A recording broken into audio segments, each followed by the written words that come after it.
For those of you who are taking composition, I had the opportunity to take a look at your work. As we finish week 8, we're finalizing our e-portfolios to date, making sure that we have completed and included information or products from Unit 1 and Unit 2, and also that we have updated our e-portfolios.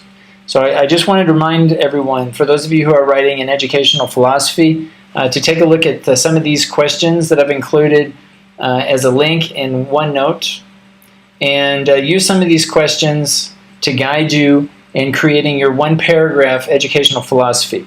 I would recommend that you write it either in the first person or in the third person. And again, take a look at some of these questions discussing how you teach, why you teach, maybe where you teach. And again, I think some of these questions will help you give you some ideas about what to speak about in your educational philosophy. Now, I wanted to give you some also some suggestions. I wanted to share with you today a couple of e-portfolios and to give you some examples of what you might include, or some tips about ideas about how you can organize your layout. Your e-portfolio should be very easy to read, so make sure that there's good contrast between the text that you're using and the background. Also, make sure in the home page that you have your name, that it's very clear, that you don't have to scroll down to see your name, that it's very prevalent when the user accesses the main page. Take a look at the navigational tabs. Make sure that it's very clear for the user and that it's very easy to access.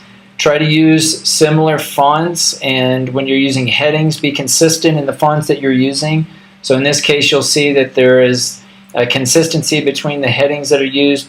There's good contrast between the text, the color of the font, it's easy to read, and also it's consistent. That is, that the text is the same throughout each of the products.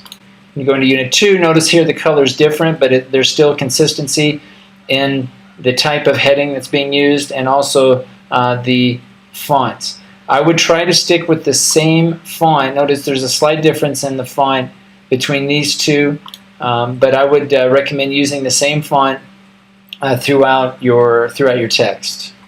Also, I would suggest that you create an About Me page so that you have maybe your educational philosophy listed, and you also have a link, a very clear link to your LinkedIn profile or your online resume. Notice here it's very clear as to how the user can access the LinkedIn account, so it's very clear that one can click on this to access the profile.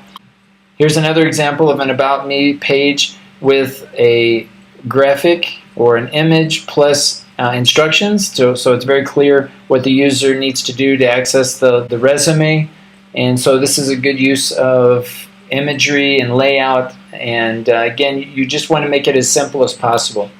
This is a good home page in that it has quotes, and it's simple, and there's not too much information on the main page, so it gets right to the point, has a good title, has the name of the author, in this case the e-portfolio. It's very clear whose e-portfolio this is.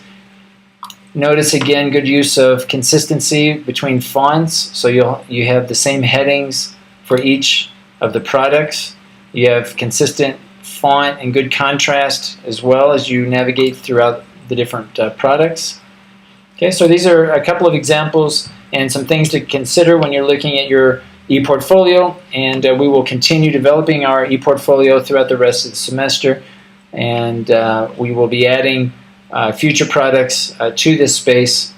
And again, I encourage you to use this same e-portfolio to share products from other courses that you're taking in the BA, and you may later decide to change how you want to navigate through all of your e-portfolio artifacts, which is certainly acceptable, but do keep in mind this idea of layout and navigation, making sure that it's very easy for the user to find different products and access your information. If you do have any questions, feel free to email me, come by my office. Certainly we can discuss it in class if you have doubts, and look forward to seeing the rest of your e-portfolios as we continue developing it over the course of the next 8 weeks.